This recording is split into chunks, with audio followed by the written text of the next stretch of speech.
আমার মনে হয় না এই বিষয়টা আজ পর্যন্ত কোনো মানুষ শেয়ার করেছে। আর যদি কেউ বলেও থাকে, সত্যি বলতে এটা বলা একদমই সহজ নয়। আর এই বিষয়ে কথা বলা আমার নিজের কাছেও কিছুটা বিব্রতকর। কিন্তু তুমি যদি এখন এসএসসি কিংবা এইচএসসি বোর্ড এক্সামিনেশন ক্যান্ডিডেট হয়ে থাকো, তাহলে এই ভিডিওটা তোমাদের অনেক বেশি কাজে লাগবে। হ্যালো, আসসালামু আলাইকুম, আমি সুবর্ণা। আশা করি তোমরা সবাই ভালো আছো। আজকে আমি শেয়ার করতে যাচ্ছি কেন আমি আমার বোর্ড এক্সাম অর্থাৎ এইচএসসি তে A+ মিস করেছিলাম। এই ভিডিওতে আমি কাউকে ডিমোটিভেট করব না, আমি শুধু আমার ভুলগুলো আর কারণগুলো শেয়ার করব, যেন তোমরা আমার মতো সেম ভুলগুলো আর না করো। এইচএসসি শুরু করার সময় আমারও সবার মতোই একই স্বপ্ন ছিল, আমিও ভালো রেজাল্ট করব, আমিও A+ পাবো। সবসময় চেষ্টা ছিল ভালো কিছু অর্জন করার, কিন্তু যে কোনো কারণেই হোক আমার মনের মতো রেজাল্ট হয়নি। আমার প্রথম মিস্টেক বা সবচেয়ে বড় মিস্টেক সেটা হচ্ছে আমার কনসিস্টেন্সি ব্রেক। প্রথম এবং সবচেয়ে বড় মিস্টেক ছিল আমার কনসিস্টেন্সি মেনটেন করতে না পারা। আমি কখনো প্রতিদিন সেম সময় পড়িনি, অর্থাৎ আমার পড়ায় কোনো সেম ফ্লো বা কোনো সেম রিদম ছিল না। আজকে যদি আমি 1 ঘন্টা পড়তাম, এমন দেখা যেত যে আগামীকাল আমি 15 থেকে 18 ঘন্টা পড়ছি। এমনকি তার পরের দিন আমি 1 ঘন্টাও পড়াশোনা করতাম না। অ্যান্ড আমি ভাবতাম যে আজকের পড়াটা আমি তারপরে কভার করে নিব কিংবা আরও বেশি সময় আছে।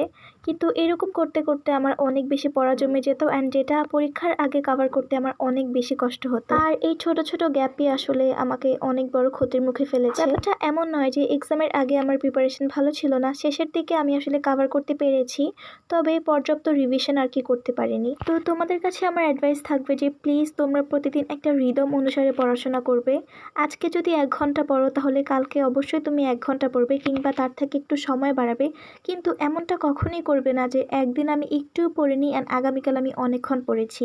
এটাই আসলে আমাদের কনসিস্টেন্সি ব্রেক হওয়ার মেইন কারণ। অ্যান্ড আমার দ্বিতীয় ভুল বা মিস্টেক ছিল রাইটিং প্র্যাকটিস কম করা। যেহেতু আমি এসএসসি লেভেলে সায়েন্সে ছিলাম, তো আমাকে তেমন একটা লেখার প্র্যাকটিস করতে হয়নি আলাদা করে, কিন্তু এইচএসসিতে ওঠার পর আমি আর্টসে শিফট করেছি। আর তখন আসলে কয়েকটা সাবজেক্ট ভালো লেখার উপরই ডিপেন্ড করতো কতটা মার্ক পাবো। আর লেখার প্র্যাকটিস কম থাকায় যে শুধু আমি আর্টসের সাবজেক্টে কম মার্ক পেতাম এমনটা নয়, এমনকি আমি টাইমের অভাবে বাংলা, ইংলিশ এবং বাকি বিষয়গুলোতেও খুব হিমশিম খেতাম।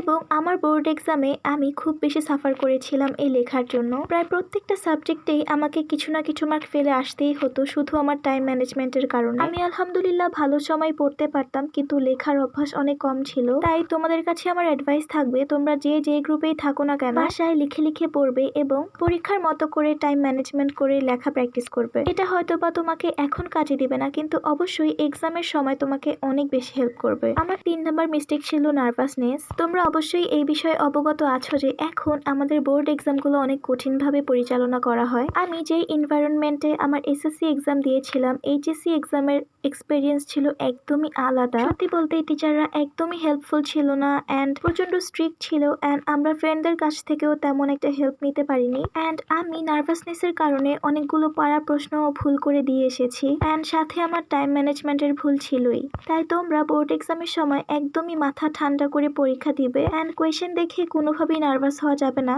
আমি সবসময় কোয়েশ্চেন পাওয়ার পরে পুরো প্রশ্নটা যখন পড়তাম, তখন যদি দেখতাম যে আমার কোনো কিছু কমন পড়েনি, তখন হচ্ছে আমি অনেক বেশি ভয় পেয়ে যেতাম, অ্যান্ড ওই নার্ভাসনেস নিয়ে আমাকে লিখতে হতো। তাই আশা করছি তোমরা এই ভুলটা কোনোভাবেই করবে না। অ্যান্ড মিস্টেক নাম্বার 4, যদিও এটাকে আসলে মিস্টেক বলা যায় না, সেটা হচ্ছে ফ্যামিলি প্রবলেম। আমি জানি যে প্রত্যেকটা পরিবারেই কিছু না কিছু সমস্যা আছে, তবে আমার সমস্যাটা আসলেই অনেক বেশি ছিল, অ্যান্ড এই সমস্যাটার কারণে শুধু আমি না, আমার পুরো পরিবারটাকেই অনেক বেশি সাফার করতে হয়েছে। ঠিক আমার প্রি-টেস্ট এক্সামের সময় যখন আমি একটু নিজেকে নতুনভাবে তৈরি করতে চেয়েছিলাম, আমার মধ্যে একটু সিরিয়াসনেস আসে। সত্যি বলতে একমাত্র আমি জানি সেই সময়টা কিভাবে আমি আর আমার পরিবার পার করেছিলাম। যদিও শুধু আমিই জানি কিভাবে আমি সেই সময়টা সবার সাথে ডিল করেছি, ফ্রেন্ডদের সাথে কথা বলেছি, নিজেকে মানিয়ে নিয়েছি। আর সেই সময় থেকে এইচএসসি পর্যন্ত আমাকে আসলে অনেক বেশি সাফার করতে হয়েছে। তবুও আল্লাহ তাআলার কাছে অনেক অনেক শুকরিয়া যে এত ঝামেলার মাঝেও আমি আমার এইচএসসি এক্সামটা দিতে পেরেছি। যদিও ভুলটা আমারই ছিল, আমি যদি সেই প্রথম থেকে সিরিয়াস থাকতাম, তাহলে কখনোই এই পরিবারের সমস্যাটা আমার সামনে বাধা হয়ে এসে দাঁড়াতো না। তাও আমি সবসময় বিশ্বাস করি আল্লাহ তাআলা যা করেন ভালোর জন্যই করেন, এবং আমরা এখন যেভাবে আছি আল্লাহ তাআলার কাছে লাখ লাখ শুকরিয়া, আল্লাহ আমাদের অনেক বেশি ভালো রেখেছে। তবে হ্যাঁ, এইচএসসির সময় আর 5টা বাচ্চার মতো আমার লাইফটা এত বেশি ইজি ছিল না, অনেক বেশি সমস্যা এবং স্ট্রাগল করে আমাকে এক্সাম দিতে হয়েছে। তো যাই হোক, এরপর আমার এইচএসসির রেজাল্ট দিয়েছে। সত্যি বলতে আমার ফ্যামিলি অনেক বেশি সাপোর্টিভ ছিল। আমি যখন A+ পাইনি অ্যান্ড অনেক বেশি মন খারাপ করেছি, তখন আমার ফ্যামিলি আমাকে অনেক বেশি ইন্সপায়ার করেছে, আমার ফ্রেন্ডসরা আমাকে অনেক বেশি ইন্সপায়ার করেছে, যে কারণে আমি আসলে অনেক বেশি লাকি অ্যান্ড অনেক বেশি কৃতজ্ঞ। তো এগুলোই ছিল আসলে আমার মিস্টেক বা আমার এ প্লাস না পাওয়ার কারণ। আশা করি তোমরা কখনোই এই ভুলগুলো বা এই মিস্টেকগুলো করবে না। যদিও জিপিএ তোমার পুরো পরিচয় না, তোমার অনেস্টি, তোমার চেষ্টাই হচ্ছে সবচেয়ে বড় কিছু। অ্যান্ড যদিও এ প্লাস পাওয়াটাই সবকিছু না, কিন্তু তবুও বাবা মায়ের স্বপ্ন পূরণ করার জন্য, নিজেদের স্বপ্নটাকে সম্মান করার জন্য, নিজেকে হ্যাপি ফিল করানোর জন্য হলেও তোমাকে এ প্লাস পেতে হবে অ্যান্ড এ প্লাস পাওয়ার জন্য সিরিয়াস হতে হবে। তাই আমি চাই তোমরা এখন থেকেই এমনভাবে প্রস্তুতি নাও যাতে রেজাল্ট যাই হোক তুমি নিজের কাছে নিজে বলতে পারো আমি আমার সর্বোচ্চটা দিয়েছিলাম। আর সবশেষে বলবো, নিজের উপর বিশ্বাস রাখো, আল্লাহ তাআলার প্রতি ভরসা রাখো, উনি যা করেন তা সবসময় ভালোর জন্যই করেন। তো আশা করি আজকের ভিডিওটা তোমাদের ভালো লেগেছে। দেখা হচ্ছে কোনো পরবর্তী ভিডিওতে। আল্লাহ হাফেজ।